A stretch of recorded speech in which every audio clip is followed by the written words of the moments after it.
The NCAA Division I Track and Field Championships have come and gone, and champions were crowned from athletes you wouldn't expect.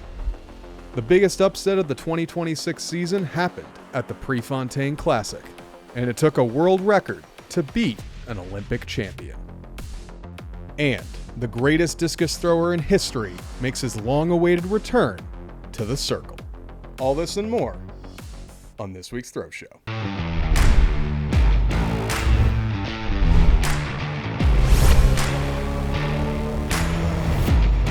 Hello everybody, and welcome to another episode of The Throw Show.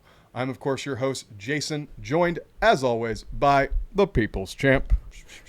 He is a former Olympic trials competitor, professional discus thrower, and the head throws coach of youth development at Throws University and Garage Strength. We have Coach Sam Weeks. What's up? Coach, there's something new on the table today. What's this I see between us? The newest play button from YouTube. Oh my goodness. Yes, it is of course a 100,000 subscriber plaque play button from the good folks at YouTube. Throws University has reached 100,000 subscribers since our last episode of the Throw Show. And I just want to say before we get into today's episode, a special shout out to you, the fans, for continuing to support us over the years, watching all of our videos, following and, cheering for our athletes here at Garage Strength and Throws U, just supporting us over the years. If we ever made a video that you found helpful to improve your throwing or even improve your coaching, we really appreciate you guys taking the time to not only watch our videos, but also consistently come back and actually subscribe to the channel. This is kind of a big one for me. So this is the second play button I'm proud to be a part of. We, of course, have old 100,000 subscriber play button for the Garage Strength YouTube channel, which is also associated with Throws University. But this one's kind of cool because Sam, you get to share in this moment too as one of the hosts of the Throw Show, but also a host of various videos on the Throws U channel. Mm-hmm. So you are just as responsible for this as me or Dane or even Trevor, the co-owner of Throws University. How does it feel that you and I doing this show together for like the last 2 years has kind of paid off into like an actual physical, representation of the work we've put in? Yeah, no, I think it's dope. Obviously, just serving the community with what we're doing with the Throw Show and all the other information that we provide. And I feel like this plaque is just an indicator of, the work that we've put in to this point. Obviously you're a big contributor to that. And, this success wouldn't be what it is without you. Obviously, Dane, a little bit of myself, a little bit of Trevor. As a collective, we did our thing, and now we got this plaque to show off. Yeah, and I'll even add a fifth person to that team, and that's our beloved video editor, Rendy Aswari. Rendy, yes, can't forget about Rendy. Yeah, I don't want to forget about Rendy. So Rendy's been a long time assistant to helping us make these videos. While I am a video editor, as well as hosting the Throw Show, and I work behind the scenes at Garage Strength and Throws U for the videos, I wouldn't be able to put out all these videos by myself. It would be too much. So Rendy has been like the quiet person in the background that doesn't get enough love, and I honestly want to give him more public-facing love because he does such an incredible job with a lot of our video edits. Yeah, a 5-person team to get us to this point. It's really cool. I think one other thing, and I want to do a shout out to you specifically because you do run our Instagram. From what I understand, in terms of like throwing education, we are the first throwing brand outside of specific athletes to have achieved 100,000 subscribers 100,000 followers on Instagram. Mm-hmm. So to back that up with 100,000 subscribers on YouTube, Throws U's been conquering the world. But one thing I kind of want to say before we get into the video is I hope this kind of acts as maybe a little bit of inspiration for other throwers or other coaches to start making videos on YouTube. This was like, I think a 6 or 7 year journey to achieve this.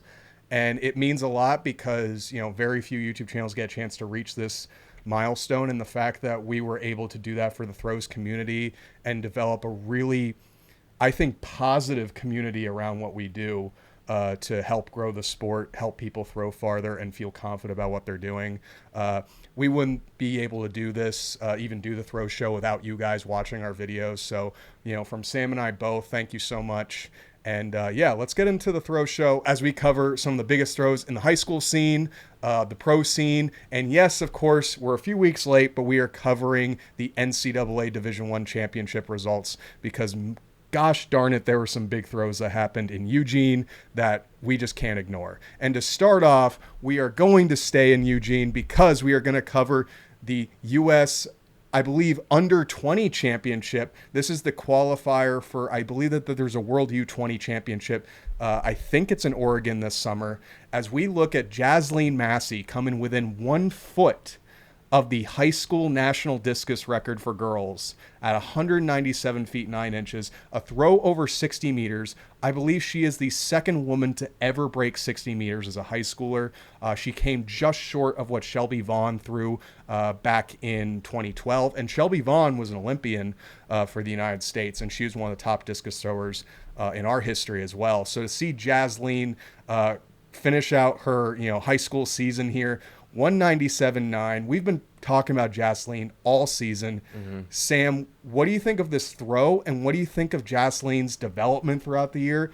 But also, can she throw further at the U20 championships? At the U20 championships, probably. Yeah. I think just with the momentum that she's currently on, I think it's very doable.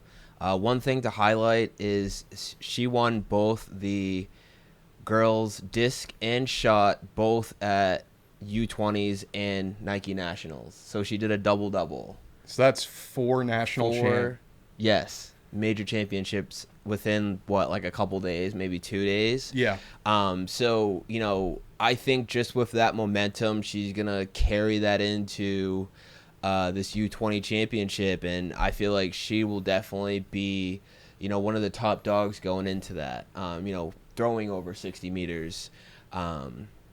I think, if you throw over 60, you're probably winning majority of the competitions that you're competing in. If you're throwing over 60, you're probably going top 5 at NCAAs. Yeah, I was about to say you could be in that conversation too, which we'll get into a little bit later. But I think just all season, we've seen it.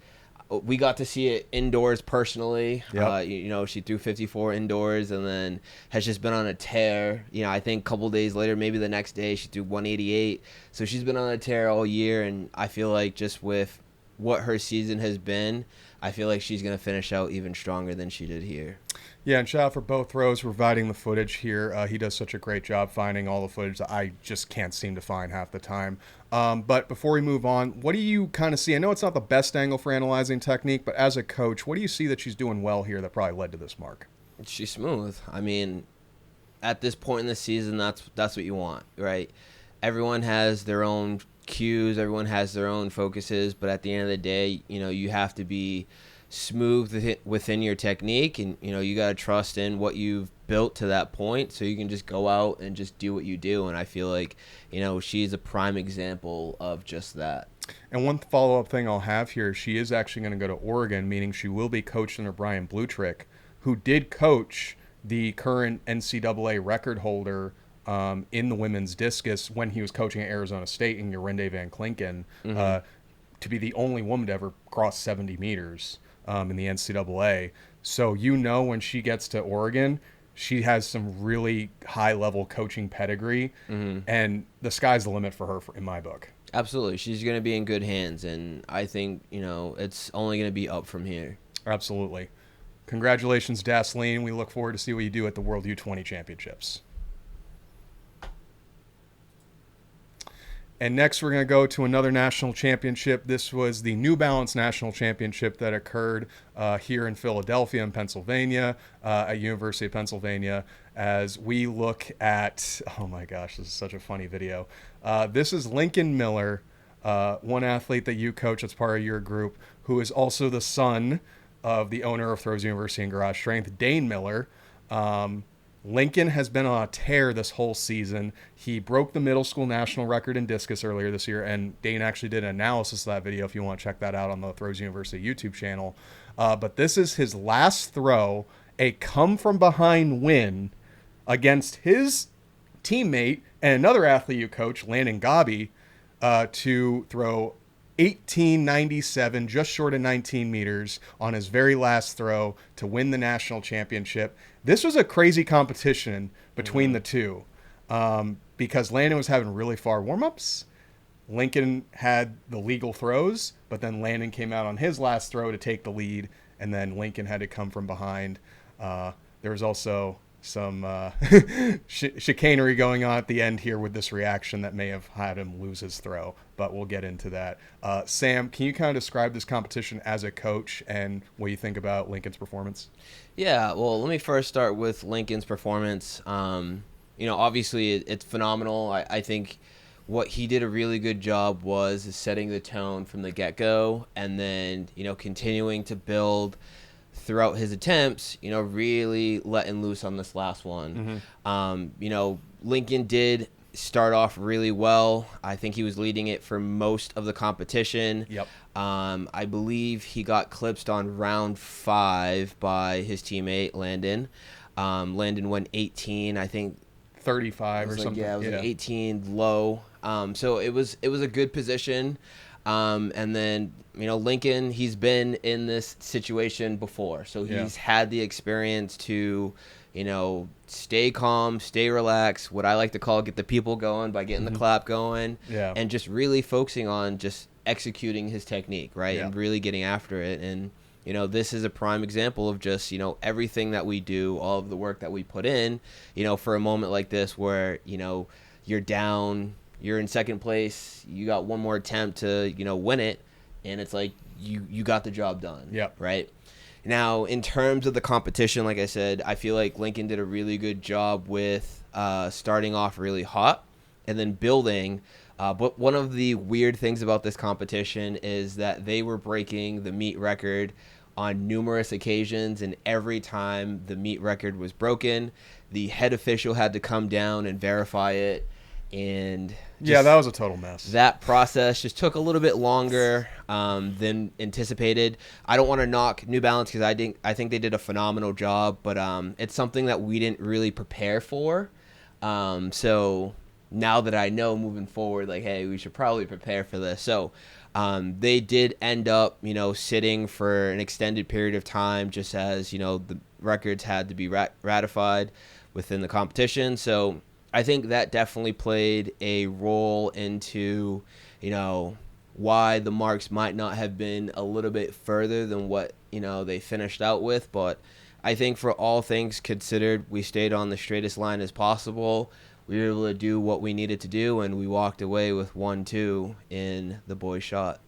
Yeah, and I'm not a fan of how they operate, and the only reason I say that is because I've been to probably dozens of national championships at this point. I've never seen them having to stop a meet to ratify a meet record, not even like a national record. It was just the meet record. So, that it is what it is. One thing I thought was funny here is Lincoln, classic garage strength, amped attitude after he realized that his throw was going to be far enough to win.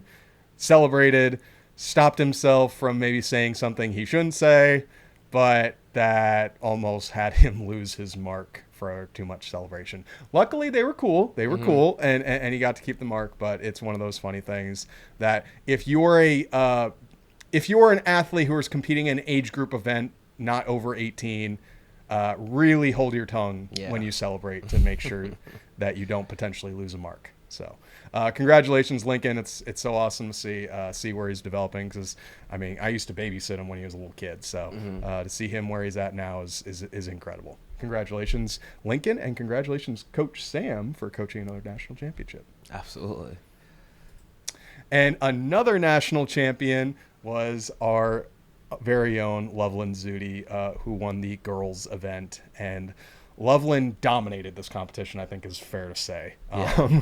I don't even know what the second place mark was, but it was a decent way shorter than what she threw. But she threw 15.44 over 50 feet. And, I think this was the 6-pound or this 3 was a 6-pound, yeah. This is a 6-pound ball. It's crazy to see because Loveline obviously just finished out her 8th grade season, And it'll be incredible to see what she does when she gets the 4K ball in high school, because while we don't have video of this throw, she went on to compete, I think, a week later or 2 weeks later, where she PR'd again with the 4K ball and threw, what, 1360? Something like that. It was 44 and some change. So that's some really, really far marks. What can you say about Loveline's throw here? And I just noticed, like, technique-wise, she was really, really dialed in here. Yeah. So I want to preference that Dane is the main coach for Loveline, so he does a lot of her technique work and a lot of her strength training. I assist with the training more so on the discus side, so I do want to preference that before we go into it. But I think, Loveline is a beast. Yeah. She's a phenomenal athlete. She's very strong, and she utilizes that strength with, graceful movement in the circle. Very similar to what the boys had to dealt with on Loveline's first attempt. She broke the meet record, so that had to get ratified. So it was the same process where it just took a little bit of time, I think, on the girls' side because the boys went first. The process was a little bit quicker, but it was one of those things where, she started off really well, and each round she slowly started to progress until she got to this winning toss. Like you said, she was, leaps and bounds above her competitors, but I think one of the things that kind of just was good to see is, like, she didn't, let that distract her. She had a goal. Her and Dane had a goal, movement-wise and just process-wise, and I felt like she did a really good job of executing that goal, to the best of her ability, at this competition. So I was hoping for a little bit more. I felt like Loveline was in shape to throw around, like, 55 feet, which is crazy to think, but from what I've seen in practice, like, I thought it was very doable. But, to finish out the day throwing 50 and some change, like, you can't be upset with that. Well, I also think Loveline's still in that stage where we know what she's physically capable of, but I think she's still trying to figure out, like, high-end competition, like what that's like and how to execute that, like her high-level technique in a competition setting. And she did back it up by PRing with the 4K, a few weeks later. But I do agree. But even then, I still think this is a pretty solid movement for an 8th grade girl who's only been throwing for about 2 years. Mm-hmm. This is still really good movement. Absolutely. I think just what I know she's capable of, like, I wish there was a little bit more. But I think overall, like, I'm still very proud of her and, the rest of the middle schoolers, everyone who competed here, we all did fairly well. Yeah, you had quite a squad pulling up to this competition, so well done getting that many athletes to qualify for a really, really high-level event like this. So congratulations, Loveline. There's so much. She has such a bright future ahead of her, and she's also just one of the nicest kids that I've ever had the pleasure to meet and work with. So congratulations, and congratulations to her phenomenal coaching staff. And we are going to continue with another Garage Strength Throws University athlete, as we saw Sam Mattis have one of the best competitions of his career. He went out to the LA Throws Cup at USC. This was only about 2 weeks ago, but he walked away with the most consistent series he's ever had outside of Ramona, throwing 3 throws over 68 meters. Sam here, what's interesting is I've seen Sam have better technique, but he's in such good shape physically right now that he was able to just, like, keep chucking them 66 plus to 68 meters, finishing out with 68.19 here. Prefontaine did not go the way that he was hoping, and we'll talk about Prefontaine later at the end of this episode. But 3 throws over 68 meters. This is one of the best meets that an American discus thrower has had at a competition of this quality. And to walk away with a victory, this is awesome. And what's even cooler is a garage strength athlete, Alex Rose, won this event last year. So to see Sam walk away with 68 meters, what do you think of his performance here? And what do you think how this sets him up for U.S. Nationals in the next 2-3 weeks? Yeah, absolutely, dude. When I think we were at practice when Sam was competing, and we were like, dude, like, Sam went 68. And it was like, whoa, like, that's huge. And it's like, wait, Sam went 68 again. And it's like, oh, like, wow, he did it twice. And it's like, wait a minute. He went even further. He threw 68 again. Yeah. I think he had 4 tosses over 67 and then 3 tosses being over 68. So, like, he was on one. Like, he was on fire. he went out there and he did his thing, and I think, you know, I wasn't there the same day that discus was competing at New Balance Nationals. I guess it was like super windy that day, and that practice, from what I was told, was phenomenal for Sam, Legend, TJ. Like, all of those guys were throwing dummy far. So I think, you know, that practice kind of helped get Sam like better prepared, you know, to do something. Now, obviously, like, we're in Pennsylvania and this is across the country, but I feel like just from a psychological standpoint, like, if you see tosses go far, especially training at where we train, you could throw far anywhere. Yeah. And I feel like that kind of set him up to have a performance like this at the LA, you know, Throws Cup. But dude, like, Sam is a beast. We all know that. You know, he's phenomenal. I always like to say Mr. Handsome and Athletic, bro. That's Sam Mattis. He is very handsome, yeah. He just does his thing. So I have a question for you, because I've been thinking this after, like, watching some of his videos recently. And it's one thing when I see him at the gym, it's just like, it's Sam, right? I noticed this when he competed in Stockholm. Is this the biggest he's ever been? Like, I swear his arms, like, he's always been big, don't get me wrong. I swear he has packed on even more muscle in the off season than probably. That dude is he's like, I swear his arms are bigger than they were last year. His arms are literally our legs. Yeah, dude, that dude is an anomaly, bro. Like, I think we all know that. If you've ever seen Sam in person, he's dude is a specimen. Massive. Yeah, he's massive, bro. He's also been hitting some really, I don't know if you see some of his workouts where he's been testing it on the OVR. The speed at which he just squatted almost 600 pounds the other day, I was like, brother. Yeah. It wasn't just the weight on the bar. It was the speed at which he came out of the bottom bar. I'm like, yo. Yeah, and I feel like just what we're doing with the VBT work is really going to tell us, like, how good of shape he's going to be going into nationals. And I think just with the information that I know and that I've seen, I think he's going to be in really good shape. Yeah, and the nice thing is nationals is going to be in New York this year, so he doesn't have to worry about heavy travel either. Nope. Yeah. And I think his family will be coming out too to watch him. We'll be there, hopefully. And I think it'll just be a great environment all around. He's obviously a Northeast New Jersey native, so I think a lot of the people that do know him will be out cheering him on. So I think this U.S. National is going to be very, very good for Sam. Absolutely. And, you know, we've been covering a lot of our Throws U athletes. You know, clearly they have been seeing some great success through their hard work. But at the end of the day, the only way that you can develop a team that is consistently performing at the level that our athletes are is you need good coaching. And that's where Coach Sam comes in, because as we talked about in previous throw shows, you don't have to just come to Reading, Pennsylvania to work with Sam in person or work with Dane. We actually offer online training, which is available to anyone around the world. I think I was seeing some emails come in from, like, you know, hammer throwers and discus throwers from Europe that are training with you right now. I know you've been posting this one discus girl who I forget what country she throws out of. Slovenia. Okay. So it's like world traveled these athletes are, and, you know, this training's available to you. And I want Sam to kind of go a little deeper into what you can expect if you want to train with Throws U. Yeah, absolutely. You know, we have a few training programs and training options, but essentially we're going to create a throws program that's going to help you be successful, right? Whether you are here in the U.S. or whether you are international, right? There's always a place for you to get better with Throws University, right? And we're going to do that by simply just laying out what are the goals that you have and how those goals fit into our training system.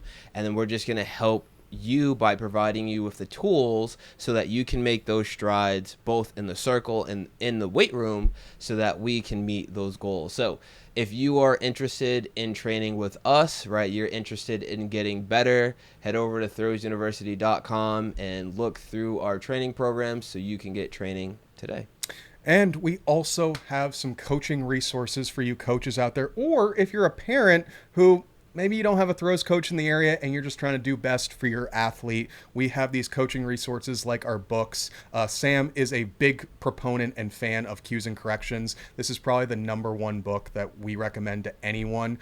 Basically, as you can see, you have the green here and you have the red check mark X, basically telling you like we can spot the common the common errors. The common technical errors, thank you, Sam. The common technical errors that we see with throwers, and then basically we provide you the cues on how to correct them and how to communicate with your athletes so you can get them to improve their technique so they can progress and throw farther. We also have our full-fledged throwers assessment, and the throwers assessment is actually quite good. I think I'll just set up here because it's such a large boy.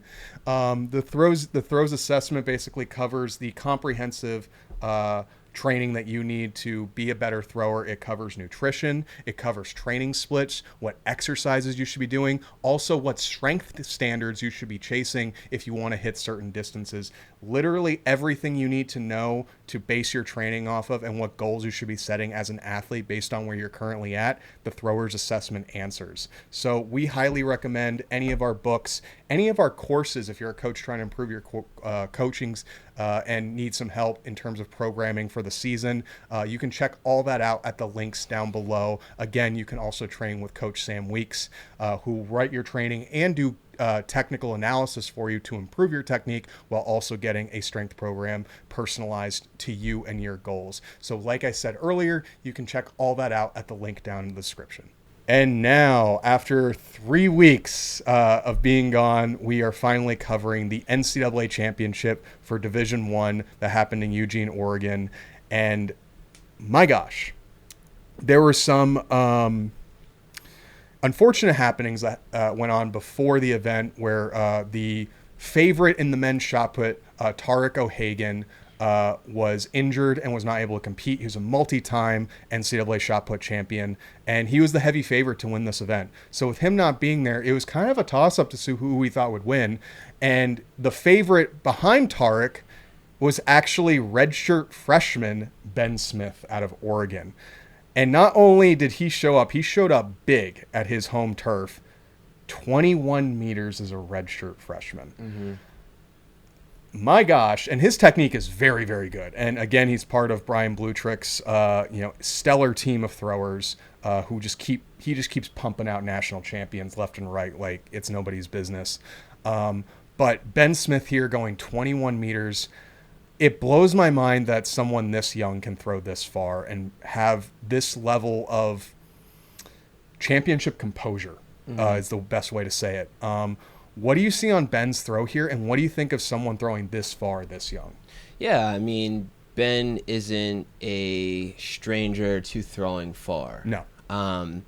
He had a podcast with Throw Big, Throw Far, and I was able to listen to it and learn a little bit more about Ben, just from the listen and looking at his statistics, because, some of the kids at the gym, talk very highly of him, as deserved.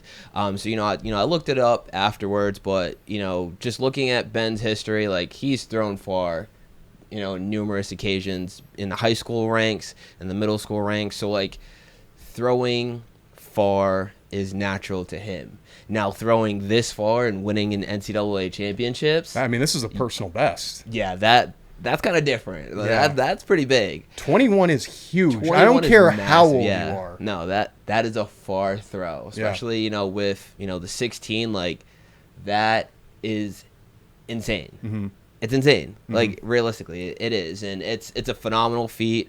Obviously, Tarek wasn't here, which led the door, to a new championship or new champion being crowned. And, I feel like Ben, started off fairly consistent, like he was really well. But once he hit that 21, it was pretty much written from that point. Like, right. It's very hard to beat a guy who's thrown over 21, especially at this level of shot putting. So for him to go out there, and I think it was on his third attempt. It was either his third or his fourth attempt, to kind of just put the nail in the coffin with that 21, like, it's super impressive. But at that point, it's like no one else can really do much of anything. No, this is an incredible throw. again, for him being so young, and this is technically his freshman season, we have 3 more years of this. Yeah. Like, that's going to be, like, will he go on a run like someone like Tarek winning multiple championships? I think what's interesting is, like, John Godinez still has the NCAA record. I can't believe that record has held on as long as it has, but that record is now going on 31 years old. Yeah, I set the year that we were born, 95. So 31 years that record's been going on. That's 22 meters even. It'll be interesting to see. Like, I think Ben could do it. I seriously think Ben could make a run for that record. Now, he's got 3 years to do it, so we'll see. But I think Ben, as long as he stays healthy, the sky's the limit for this guy. Absolutely. Well done, Ben. And another national title for Oregon. Oregon's making a run right now as one of the, and like I said, with Jaslene coming up next year, Mykolas finally going to be competing next year. Gosh, man, Oregon's going to be scary next year at nationals. And now we're going to go to the women's hammer throw out of Texas State, as we have Elizabeth Runarstadter. That's my attempt at Icelandic. But going 73-19 here. She, I believe, works with John Frazier, is still the coach at Texas State. So 73-19 here to win her first national championship. What do you see here on her throw, and what do you think of another Texas State hammer thrower woman? Because originally, like, they had Alyssa Wilson. John Frazier's been coaching a lot of really good women hammer throwers at Texas State right now. Yeah, I believe this thrower won previously. Oh, was it 24? I believe so, yeah. I believe she was already a national champion. And then, my apologies. Ran it back, for 26. I think just, like, overall, like, her technique is very smooth. As always, like, there's a lot of commonalities with, just hammer throwers. But the biggest thing as a right-handed thrower is just making sure that ball is left and just really kind of working the timing and just, getting off from double to single support and so forth. And I feel like Elizabeth does a really good job of that. I know when I was talking to T, I was like, yeah, Texas State, because T is a Texas State alum. Fellow Bobcat. Yeah, fellow Bobcat. So it's always fun at, our house where it's like, eat 'em up, because that's their slogan. But I think overall, like, already being a national champion, in 24, and then to be able to run it back in 26, 2 years later, I feel like is a good feat.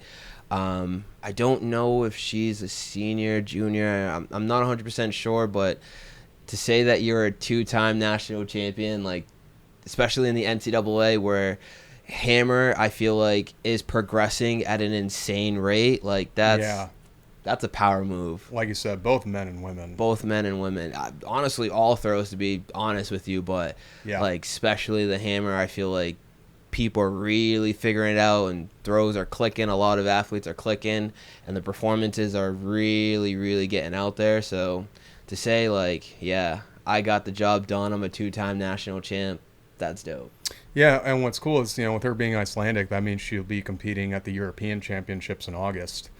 So, I mean, 73 is probably quite a ways away from podium territory at that meet, but, you never know. Like, if she were to get around, like, the 75, like, that we are talking medal territory at that event. So I think this is incredible. Having another great hammer thrower in Iceland, incredible to see such a legacy of great throwers out of that country. And, congratulations, Elizabeth. This is awesome. Excited to see what you got in the future and what you can do at Europeans. And now we're going to go into the women's shot put. This person is no stranger to the throw show. I swear she might be the, outside of someone like Val, probably the athlete we talked about the most this year, between indoor and outdoors, is Axelina Johansson setting a new NCAA meet record. And I believe this is a few centimeters short of her personal best. I believe her personal best is 97, but 1992 to set the NCAA meet record. Incredible throw. Was not able to secure the outdoor national record held by Jada Ross, but still very, very darn close. She's also coming off a world indoor bronze for Sweden. So she'll also be competing at the European Championships this summer. And Axelina here, I've spoken so highly of her technique. I love the way she moves in the circle. She's so strong, so powerful. What do you think of Axelina's throw here? But also, what do you think of like the legacy she's kind of put in the NCAA and Nebraska? Yeah, no, I think, going into, she was the favorite, and I feel like we kind of knew that she was going to stay, on top. Yeah. I think just, I'm a big fan of the way that she moves in the circle. I feel like it's very graceful, and I did a little bit of a deep dive just looking at the history of her movement because, everyone starts from somewhere, and just to see the progression from, when she started to at this point now, it's like you could really see like the seeds being planted with some of the stuff that she did back in the day, carrying over now, and obviously just seeing the improvement with her technique. And it's like that's why she throws as far as she does on a consistent basis. But I think just overall it's like when you really just have your movement dialed down, you can really just go out there and think less and just focus more on just doing. And I feel like that's exactly what we have here, setting the meet record and whatnot. Like we've said it numerous occasions. We've talked about her. Her technique is phenomenal. We know that she can compete. Winning the, I think it was indoor bronze. Yeah, indoor so bronze. like we know like she's a top dog, and she just did just that. Yeah, what's also crazy is her compatriot in Sweden, Fanny Roos, just PR'd at Prefontaine going 1970. So you have two women for Sweden right now that are throwing, just short of 20 meters, which has me thinking like, they might walk away with 2 medals, Sweden, in the women's shot put at Euros, which is insane to think about because Fanny has been competing really well at major meets specifically, and the same with Axelina. Like, it seems like these really big competitions they peak for very, very well. So it's exciting to see like when probably the biggest meet of the year for them this year occurs. We might be seeing two near 20-meter throws out of 2 women from Sweden. And I also want to do a special shout out to Fanny because Fanny has been on the pro scene for over 10 years now, and the fact she's still setting personal bests is really awesome to see. I love to see that from athletes. But yeah, congratulations to Axelina here. She was the favorite coming in. She delivered, and another meet over 1990. Insane. 20 meters is coming soon for her. I know it. And now we'll go into the men's discus. And this athlete, despite only competing, I think, once prior to this championship, ran it back to win another NCAA title in Ralford Mullings out of Oklahoma and Jamaica, 65-81. He had a massive upset last year where he beat Alekna and broke the NCAA meet record over 69 meters. 65-81 here. I believe this is only his second, maybe his third meet of the season, because I think he went to the Jamaican trials to qualify for Commonwealth. But 65-81 here. We've praised Ralford and his technique. He threw 72 meters last year. What do you think of Ralford's performance here, and also doing this off of only like one competition prior? Yeah, I mean, if we have taken anything from just like history, we know that Ralford is a phenomenal athlete. Yeah. Like you said, he beat Alekna last year. I believe he threw over 70 last year as well at Ramona. He went 72. Yeah, he has the Jamaican record. 72. I think it was last year. Yeah. Yeah, like we know he's a phenomenal athlete. So going into this competition, especially with Alekna not being there, it's like, all right, I know he didn't compete as much, but it's like you still have to put him within the top, of your picks. Now, I definitely do think there were other guys that definitely could have challenged this mark. Texas, Raquel, the dude from Florida State. Unfortunately, his name Shamir. Yeah, Shamir. Yeah, like there were other guys who definitely could have challenged this, and I definitely think they were close. But just, Ralford hitting the 65, almost close to 66. It was just a little too much, to really kind of play catch up with. And, he just did his thing, and he came home with his second consecutive national title. Well, I mean, despite the mark being a little lower, like if you look at it, like the depth of the field compared to what Division I discus throwing was even like 5-6 years ago, took almost 62 meters just to podium. Yeah. To get 8th place, just to score. So like, dude, I actually think it was like 18th was 60. Really? It was something ridiculous. There was a lot of dudes throwing. I think Bo has some of the results here. Yeah, so the fact that three guys from USC scored, which is insane. I mean, their coach is Martin Marich, who's one of the top discus throwers, former one of the top discus throwers in Europe, which is not too surprising. And he was also like a phenomenal coach at Virginia. Kill, Vincent, Texas, Chris, like these guys, Shamar. I think I said Shamar. Yeah. Like, dude, these guys snapped. Yeah. Like, I think across the board, like.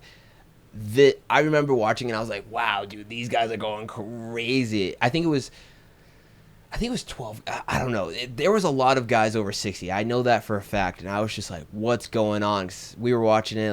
We had TJ over and we were just talking about it. And it was like, dude, like, this is crazy. Yeah. This competition. Well, Raquel and Shamar will be back next year. They're both juniors. But what's interesting about that is if I remember correctly, I think Raquel made the Commonwealth team. I don't think Shamar did because they're all three of them are Jamaican. Yeah, they're Jamaican. Which will be interesting to see how they do it at Commonwealth because and that's something we're going to talk about maybe just a little bit later as a preview. I'm probably going to be at Commonwealth. The men's discus is going to be like the event at Commonwealth. There are so many great guys there who are potential medalists at a world championship. They're all in the Commonwealth. So this will be very exciting to see. And, congratulations to Ralford. He backed up his championship from last year. That's incredible to see. He's going to have a phenomenal pro career now that he's graduated from Oklahoma. And another athlete we've been talking about all season because she's just hitting personal best after personal best. And this time she's hit another meet record, this time the NCAA meet record, which was set last year, I believe. And she set a new best meet record at 65 meters, 98. She had 2 meets over 69 meters earlier this year. Competes in the Netherlands, compatriot of Jorinde van Klinken. She's just been on fire this year. She has been on fire. I love Alita's technique.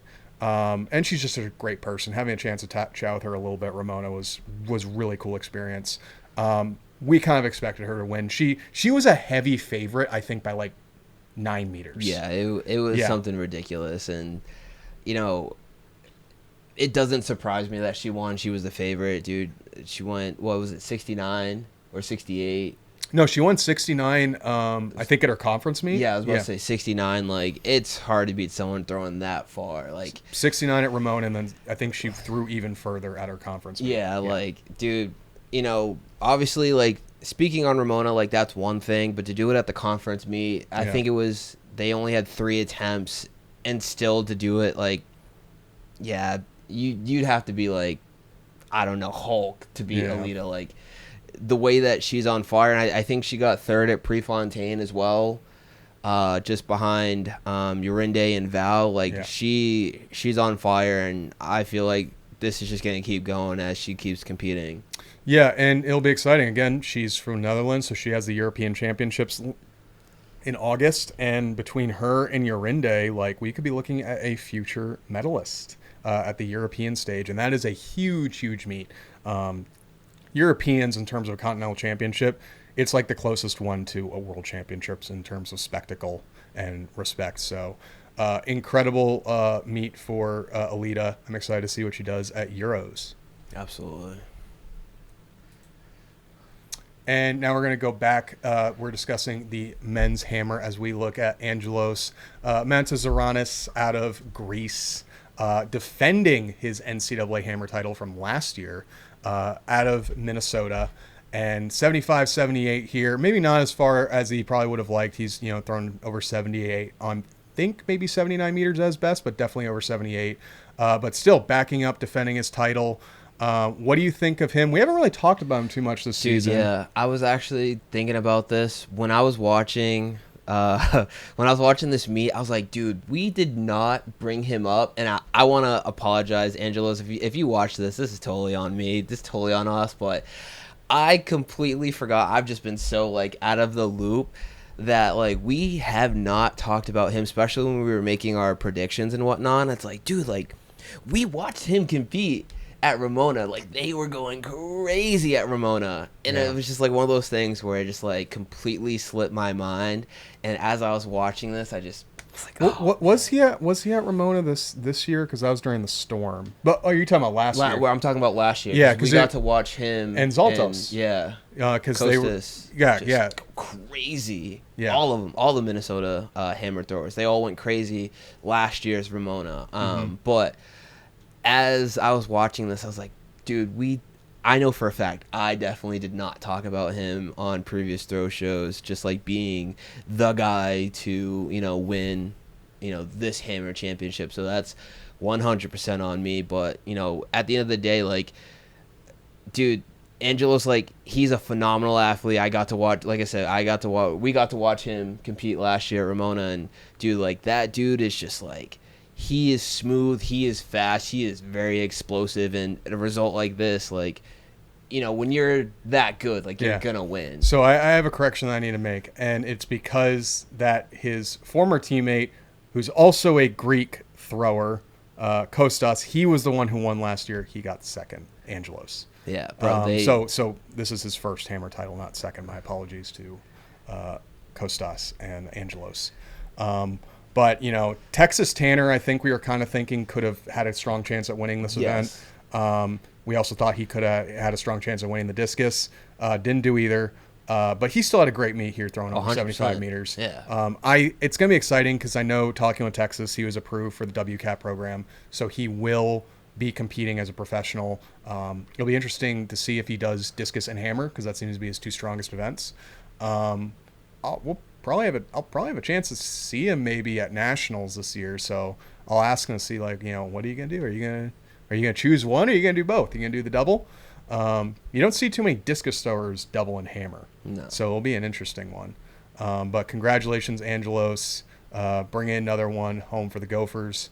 And I think one thing I'll add here is, we were talking about Elizabeth earlier winning her NCAA title. We were kind of expecting Antoinette Nabwe to win because, she threw 77 meters earlier this season. But unfortunately, she didn't have her best day, and Elizabeth did. And I only bring that up because Nabwe is also a Minnesota Gopher. But they have an incredible hammer squad. Their coach is incredible. And, congratulations, Angelos.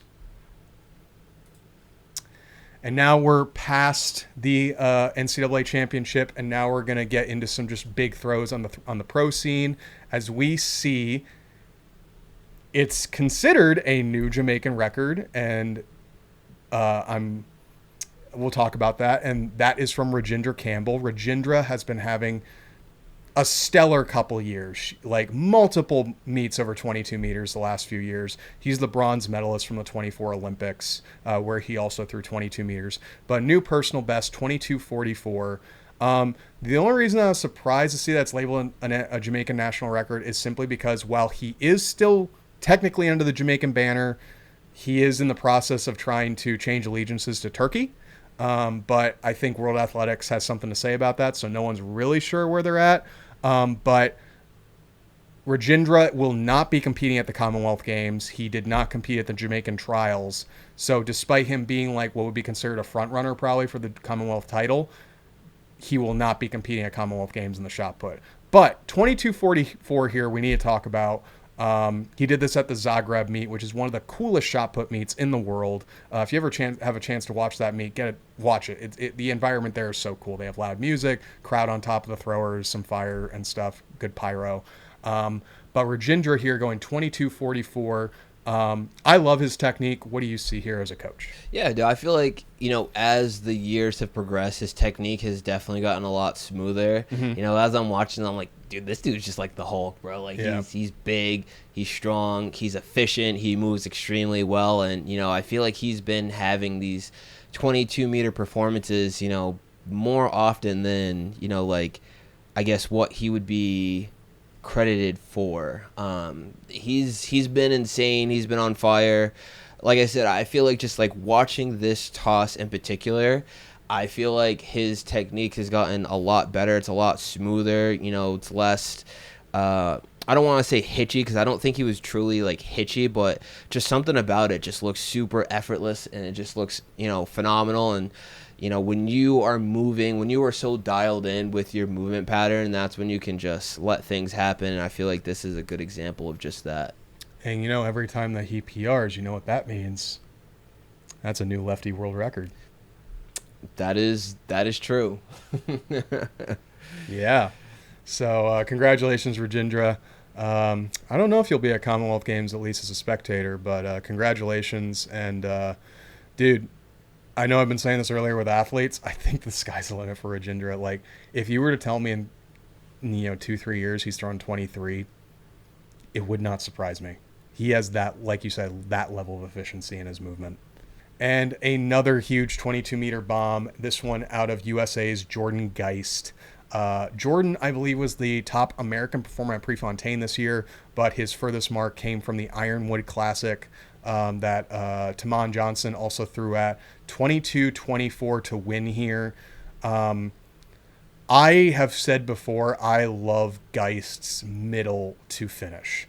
I think he's one of the fastest shot putters I think that's ever thrown.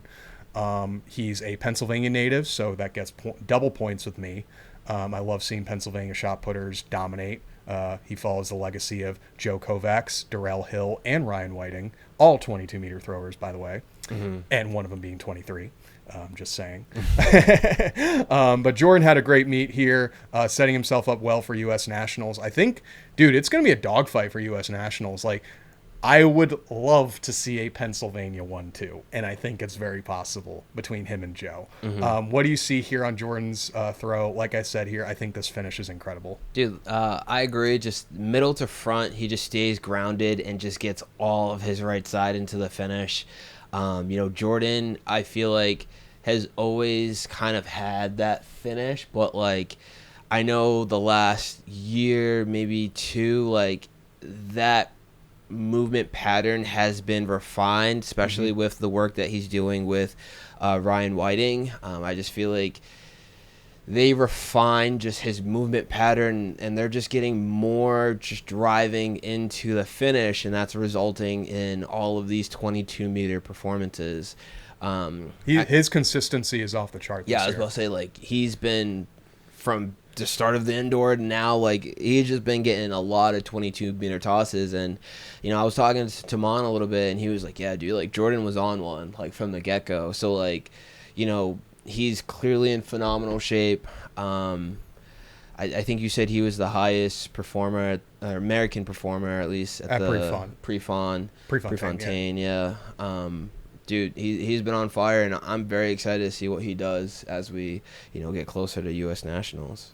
Yeah, and ideally we'll do a preview for that on the next throw show, because I have a feeling Pennsylvania is going to show up big. And another big throw here. This is going to be another one that's leading big into the Commonwealth Games, as we see Lawrence Okoye, who previously set his national record for Great Britain at Ramona this year at 71.88. Well, backs it up with a new British meet record, and from what he says, the farthest throw he's ever had outside of Ramona, 68 meters 81. As a quick background on Lawrence, for those who don't know, this is Lawrence's comeback train to throwing. For like 6 or 7 years, he was trying to make a run at the NFL. But to give you an idea how much of a freak athlete Lawrence is, one, he throws from a non-reverse. You gotta be really freaking strong and powerful to do that. Two, he first threw 68 meters when he was 21 years old after like 3 years of throwing discus. And he did that, while competing for Great Britain, and that was before he went to the NFL. So after like a 6 to 7 year layoff of being on multiple practice squads, he came back to throwing and is now in the best shape of his entire life for throwing. And his consistency this year has never been like Like, he was known for a guy who would, like, randomly have a meet that would be, like, 67 to 68. But every meet he goes to right now, he's throwing, like, at least 66 to 67 meters and throwing here almost 69 as national championship in stadium, which needs to be recognized, too. So he has the Commonwealth Games coming up in the next few weeks. He also has the European Championship. So we are looking at him potentially walking away with 2 medals at these very, very big major championships. I love Lawrence's technique. I think it's fantastic that there's still a male thrower that does the non-reverse technique because he's showing it's still viable. Like the last great one I know of is Robert Harding, and he was a multi-time world champion and Olympic champion. What do you think of Lawrence's throw here, and how do you think this sets him up for the rest of the season? Yeah, I mean, Lawrence has very good technique. You know, I know I've made a video about it on Throws You, like the Instagram page, just kind of highlighting just that he does everything that you need to do to throw far. And, you know, getting to see him compete at Ramona last year, I know it was kind of like, you know, like he had his Rock Lee moment where he's opened up, you know, that first to second gate. And ever since that point, dude, like he's just been consistent with, you know, his performances. I know him and Denny are relatively close. I know Sam has a good relationship with him too. Sam does too. But in Denny's last video, he was like, I forget, they were talking to, I think it was one of the meets. He's like, I just want to beat Lawrence. He said something about Lawrence, and I thought that was pretty funny. But I just feel like, dude, like Lawrence has, ever since Ramona, just, you know, seeing that 70-meter toss, I feel like just has just opened up this new world for him, just this resurgence, because he's been great. Yeah, we've already known that. I remember watching YouTube videos of him, just like he's phenomenal. But I feel like ever since that Ramona competition, it's only just been up from here. And, you know, we're seeing that today. We're seeing that in this moment where he can go and throw 68, 81, you know, in stadium. Like, he is doing phenomenal things, and I feel like it's just going to keep progressing, especially as he's, you know, training with Denny, doing these camps, you know, getting major competition in, and, you know, performing extremely well. I feel like the ball is rolling, and it's not going to stop. Yeah, and I believe this will be the same venue that they have the European Championships in. It's in Birmingham, and I believe this is the Birmingham Stadium. So this is also a good mental rep for him, knowing that he has to come back here in August for the European Champs. Absolutely. Oh my gosh. And this was previewed at the beginning of this episode.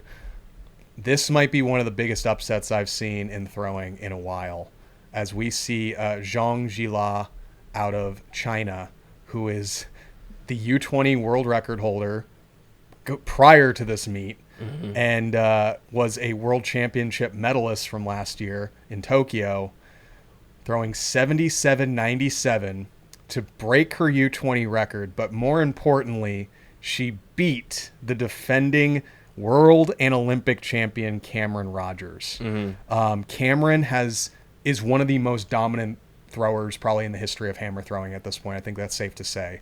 And for her to come at the Prefontaine, which is a very, very like high level meet. This is a diamond league. It's one of the only diamond leagues that allows hammer throwing, and she walks away with the victory. You know more about hammer throwing than I do, but even I can respect like just the spectacle of what this means for the sport. Absolutely. I wasn't able to watch the live stream of this competition, but I know when, I think it was like the first 2 rounds maybe, like Camryn was winning, and it was like, oh, like, yeah, like Camryn got it in the bag. And then by the end of it, like, oh, like we were just talking about results back at the house, and they were like, yeah, like Camryn didn't win. It was Zhang? Zhang.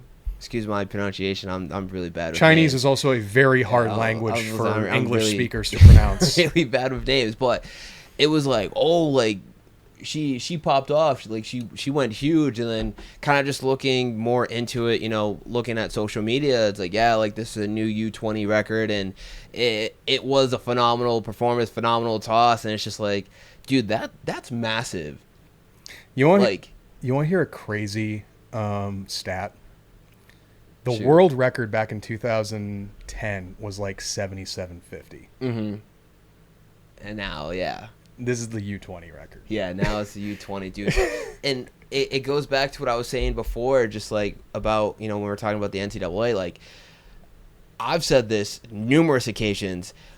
Women's hammer is probably one of the best, like, events right now. Yes. Like, I feel like I know I am a big fan of U.S. Hammer throwing, more so on the women's side and in general, but definitely on the women's side. But I feel like women's hammer is probably one of the most competitive, and it's like the most fun it's ever been. Yeah. Like we, talk about Camryn, and I know like last year I bet against Camryn. I said I would never do it again, but like Camryn is that dominant. Like she is that good of an athlete, and for another athlete to come in and as young as she is and kind of walk away with this upset, like that is actually a huge thing. Like they're like, I see Camryn as like Ryan, like you need to be on one and like plus like 10 to beat Ryan, like a healthy Ryan. And I think Camryn is within that same conversation, and this is just a phenomenal upset. One thing I'll add to that about what you said about women's hammer throwing, I think the cool thing about it is hammer throwing has been historically a very European-dominated event. But if you look at who are leading the charge in hammer throwing right now, they're either Westerners or Asian countries like China. Mm-hmm. And China has a very strong history of women's hammer throwing over the last 2 decades. So to see that like an Asian country and Western countries like United States and Canada are starting to really dominate the event, it's only good for the sport, because now it's like, like someone who can throw far can literally come from anywhere now. Mm-hmm. And I love to see that, the democratization of sport. But yeah, congratulations, Zhang. This is a incredible throw. She's an 80-meter thrower in waiting. Absolutely. 100%. And staying at the Prefontaine, dude, we talk about Ethan Katzberg like we talk about Camryn Rogers and Val Zion. Ethan Katzberg is doing Ethan Katzberg things. Another meet over 80. Like, dude, he makes 83 meters look like, I don't know, like 78, 79 used to be. Like, no one has the level of consistency at these types of distances like Ethan. We see a lot of guys that are coming out throwing like 81, 82, maybe even 83 plus now. The only thing that bothers me about this is Rudy broke the American record here last year to break the Prefontaine record, and he was the first guy from America to ever throw 83. And I was like, yes, he has the pre-record. Like, he has all these records.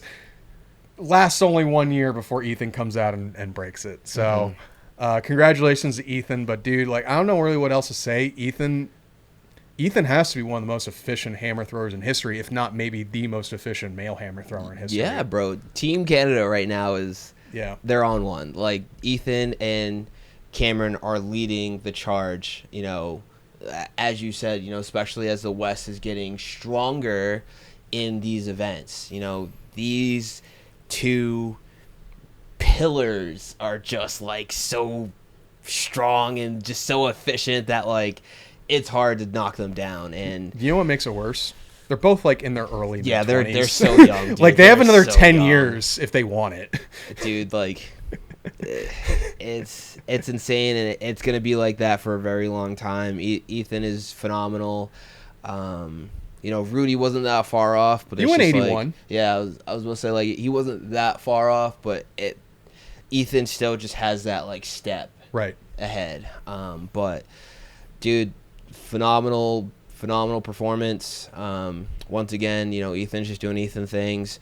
I feel like, I want to give a shout out to Rudy, because Rudy, did his thing too, and a lot of these other guys doing their things, but I don't know, man. The hammer different.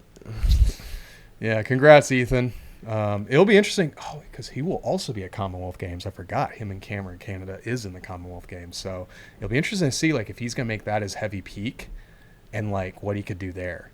knowing that he's going to be a very heavy favorite in that event. As we move on to another huge throw that happened at the Prefontaine Classic, a surprise winner, because the Prefontaine is usually dominated by American shot putters.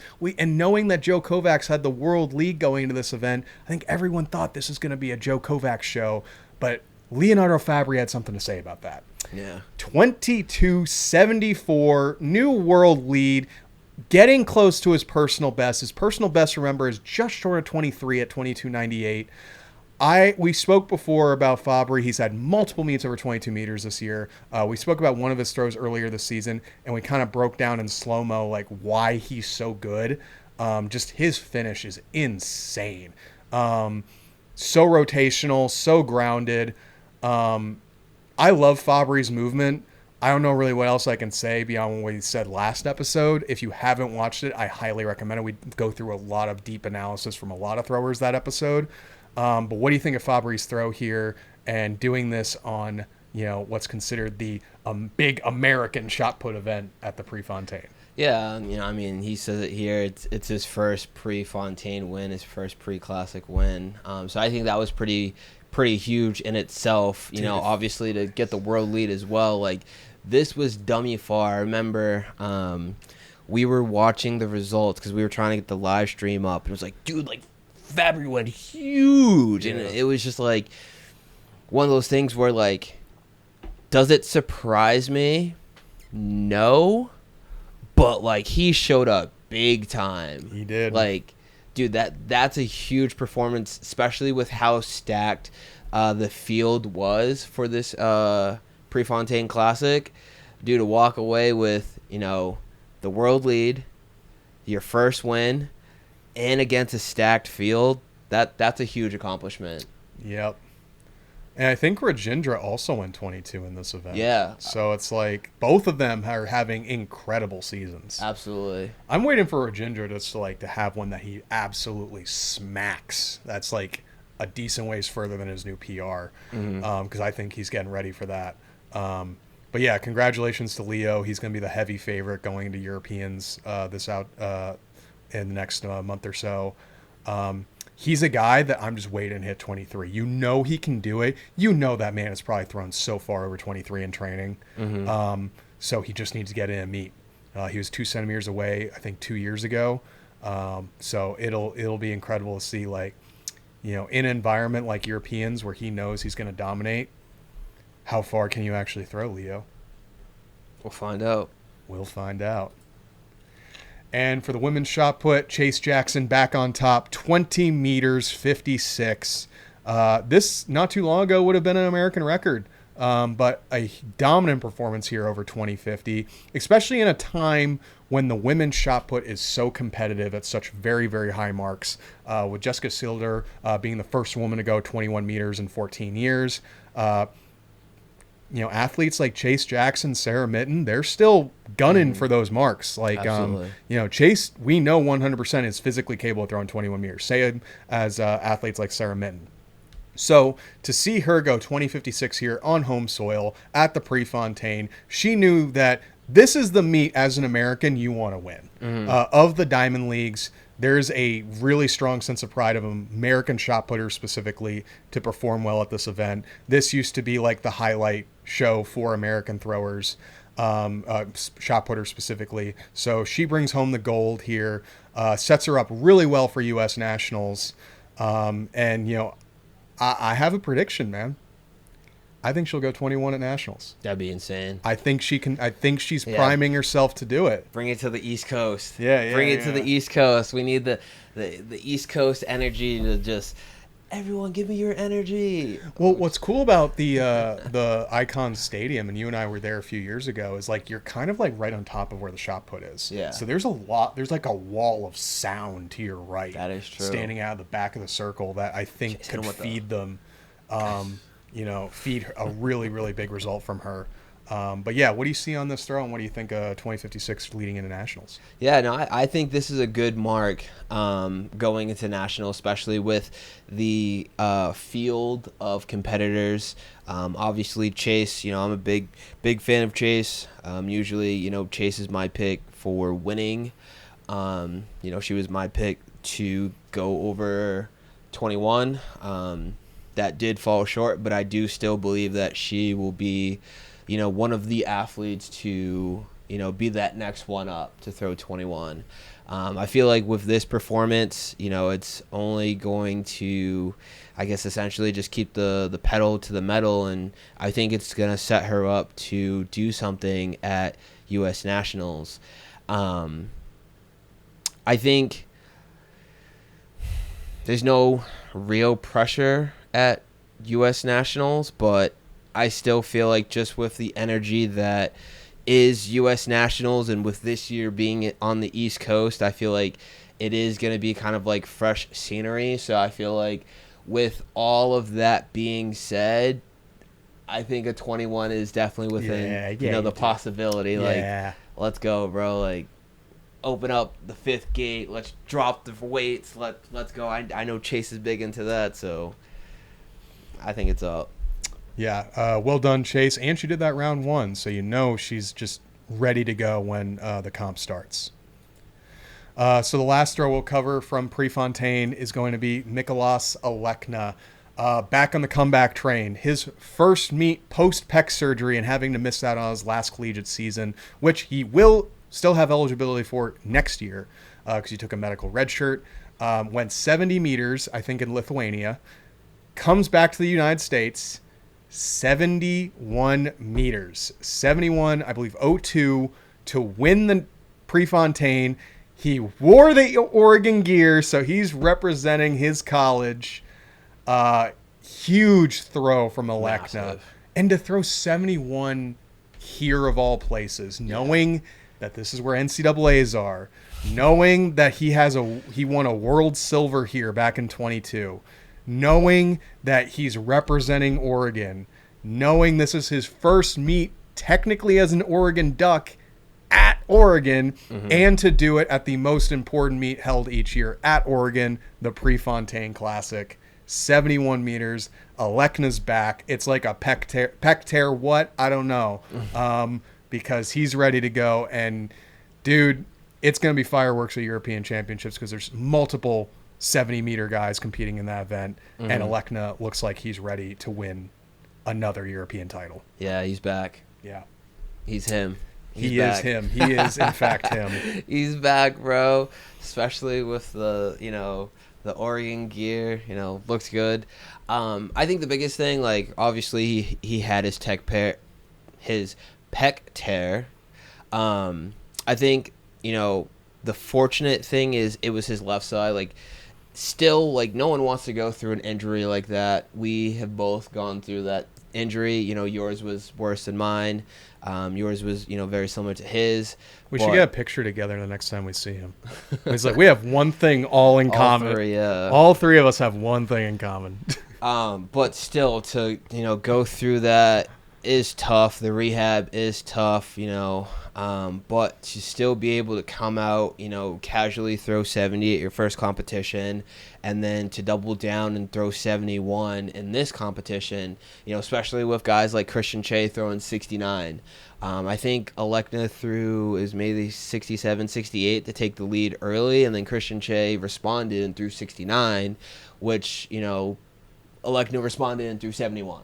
That is very impressive, especially with being in Hayward and, what, history has shown, Alekna's performances at Hayward. But I think to be back from, his injury and, to do it here of all places, I think is a huge statement to the world. Like, I'm back. I'm back.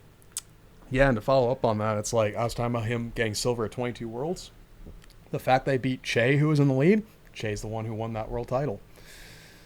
So it's like if you connect the dots and know Alekna's history, there's so much weight behind this specific event that goes into it. We've been saying for the last 4 years he's the heavy favorite to win an NCAA title. He's one of the most dominant discus throwers in history. He's the world record holder, but he has yet to win an NCAA championship. And this is his last go-around, and I think he is more determined than ever to show what he's got. Congratulations, Alekna, and congratulations on healing on the pec tear. I know that's a very annoying injury. Absolutely. From experience. And the last one I want to cover, just because we are getting ready for the Commonwealth Games. This is our athlete, Alex Rose. He competes for garage strength. Here you can see his jersey and Throws University. Alex is a longtime garage strength athlete. He's been working with us since 2015. So this video is actually him in Stockholm. I could not find video of him throwing at Prefontaine, but he actually had a pretty solid Prefontaine meet, throwing almost 66 meters.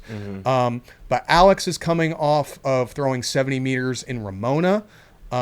Alex, I think, is in really, really good shape. He's also coming off being a surprised world bronze medalist from last year's Tokyo World Championships. And Alex is prepping for the Commonwealth Games. So I will have the privilege to attend those games. I specifically want to watch the men's discus and cheer on Alex. You're going to see me decked out in Samoa gear, cheering for my boy. Alex is one of the coolest people you ever meet. But Alex, I also think, has one of the best techniques in discus throwing. And I think that's going to carry him to a very, very good performance. Ideally, he will, the goal is to see him medal. He got 4th place at the last Commonwealth Games in 2022. So he wants to do one better and medal. But I think not only can he do one better, my hope is that he wins. I'm going to be very, very biased in this specific instance, and I hope you guys can forgive me. But, kind of just watch this throw specifically, since it's what we have available to us. Getting 7th at a big diamond league this season like Stockholm is really good, setting him up for later this season. What do you think of Alex's throw, and how do you think this sets him up based off his performance at going into Commonwealth? Yeah, just watching the results from the it was like, because obviously him and Sam were representing GS there, and we were looking at the results, and I know that there was a mistake with Alex's results specifically. I think he threw was like 64, maybe 65 for, I think it was his 3rd attempt, but for whatever reason it read lower. But then they got it fixed, and he was able, to take his extra attempts. But to go into a competition like that with a stacked field and still perform really well is a good indicator of what shape he's in. Absolutely. I think both of the GS guys were in really good shape going into that competition. Like we spoke earlier, it just wasn't Sam's competition. It wasn't his best performance, but on the other hand, Alex was still able to hold it down, representing GS and whatnot. Like you said, Alex's technique is very efficient. It's very smooth. It's super simple. Him and Dane have done a phenomenal job over the years of just simplifying it to the point where, Alex can just, take time and come back and still do what he needs to do. Yeah. Now, he hasn't taken any time. He's been focusing on training and just focusing on preparation, but because his movement is so simple, it's not much that you really have to do. I think this is a phenomenal performance leading into Commonwealth, and I feel like he is definitely going to be a top dog, a top athlete, especially, for trying to win a medal. And, I'm right there with you. Like, let's see the gold. Yeah. Well, what's crazy about this year's Commonwealth is it's going to be the most, I would say the men's discus is the most competitive event in the Commonwealth Games this year. It's not going to be an easy road. His PR is over 71 meters. We talked about Lawrence Okoye earlier. His PR, he set almost 72 meters this year. Matthew Denny is the second farthest thrower all time, competes for Australia. He's thrown almost 75. Then we look at Ralford, who competes for Jamaica, thrown over 72. And I think there maybe even be 1 or 2 more throwers I might be forgetting that also have PRs over 70 meters. So the depth of quality at this competition, like, we might see like 67 meters to make this podium, which is insane for a Commonwealth championship. For context, Denny won going just over 67 at the last Commonwealth. I think you're going to have to throw farther to win this year, but we'll see. I think Alex is in great spirits. He's in really, really good shape. I saw him narrowly foul a 73-meter throw at Ramona. I know what he's physically capable of. And kind of like a little side note here, just a little personal anecdote. When we were staying together in Ramona at the same Airbnb, him and I kind of had a little heart to heart the night before we both left. And I basically told him, I was like, Alex, I got to tell you, you're my favorite thrower. I was kind of tearing up because I just want to show, like, Alex is legitimately one of the nicest people you can ever meet, regardless of sport, regardless of whatever. Such a genuine dude. You can't help but want to cheer for him because he's just so down to earth, and he does the sport for all the right reasons, and he tries to spread positivity for the sport for all the right reasons. Mm-hmm. So this is me, as if you're a Throws You fan, you subscribe to the channel, cheer on our boy Alex Rose, watch the Commonwealth Games, cheer on Samoa, because also Samoa is one of those countries, they're not known for having a lot of athletes. So he's kind of carrying the torch of a whole country behind him leading into this championship. And if he can walk away with a medal, that'll be historic news for the country of Samoa. So looking forward for Alex and his progress going to Commonwealth. Good luck, man. We're cheering for you. And before we close out, as we talked about Alex, another Garage Strength Throws University athlete, as we spoke earlier in this episode, you still can train with us. And it's like, you know, we have shown the results. We talked about our youth athletes. We talked about our high school athletes. We talked about our collegiate athletes. And we're talking about our professional athletes.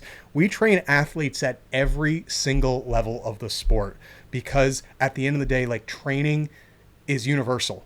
And if you have a good program and good coaching behind you, you will succeed. And that's what we want to have and offer to you guys. Like Sam said earlier, this is available anywhere across the world.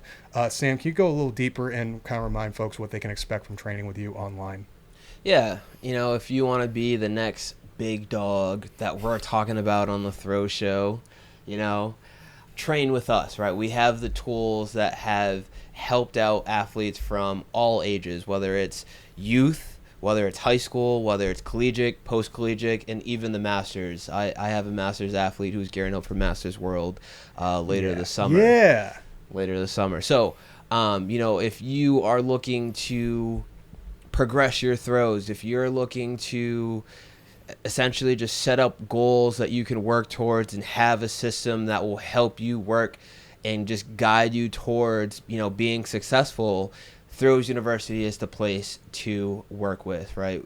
Numerous athletes have come through our doors and have got something that helped them to become better athletes.